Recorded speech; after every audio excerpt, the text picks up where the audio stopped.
Supreme court ল্যাজে খেলছে বলে অমিত শাহর মতন মানে কি বলবো উগ্র প্রকৃতির লোক তিনিও কিন্তু এটাকে চালু করতে পারছেন না। এক একবার করে এসে এখানকার ঠাকুরনগরে গিয়ে বলছেন আমকার জায়গা তার জায়গা তুমি নিয়ে কিন্তু কিছু করে উঠতে পারছেন।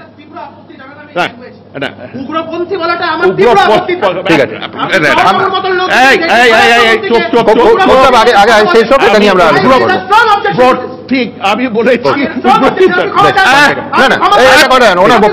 এই কোথা থেকে দিয়েছে বাজে লোক নিয়ে আসে। অমিত শাহকে নিয়ে আমি এখানে কথা বলতে রাজি নয়, কেন অমিত শাহ ওর জন্মের আগে যা করেছে তার আমি বলে দিতে পারি, আমরা সবাই জানি, সব লিখিত। আপনি এর মধ্যে ডিস্টার্ব করবেন না।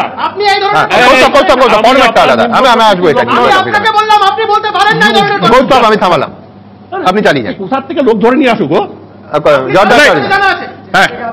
এখন। আরে বাজে কথা রাখুন, বাজে কথা গায়ে লেগে গেল, ওই সত্যি কথাগুলো বেরিয়ে আসছিল বলে গায়ে লেগে গেল। 12 জন ফরেনার তারা খুঁজে পেয়েছে, 1000-এর মধ্যে 12 জন করে ফরেনার খুঁজে পেয়েছে 1000-এর মধ্যে। এই হলো তাদের আতঙ্ক। ঝাড়খণ্ডের আগেও তারা বলেছিল ঝাড়খণ্ডের ইলেকশন ভর্তি হয়ে যাবে। বিএলওদের ওপর যে অমানবিক চাপ ফেলেছে সেটা কিন্তু আমাদের আমলে, আমরা যখন এই চালিয়েছিলাম তখন এরকম টাইপের লোক ছিল না। যাই হোক, যারা আজকে চেঁচামেচি করছে তাদের এইটুকু সংখ্যা ছিল। সেটা হচ্ছে অনেক জায়গায় দেখছি একজন বিএলএ থাকছে, প্রত্যেকটা পলিটিক্যাল পার্টিকে বলা হয়েছিল তোমরা বুথ লেভেল অ্যাসিস্ট্যান্ট পাঠাও, আর সে একজন হচ্ছে তৃণমূল কংগ্রেসের সমর্থক।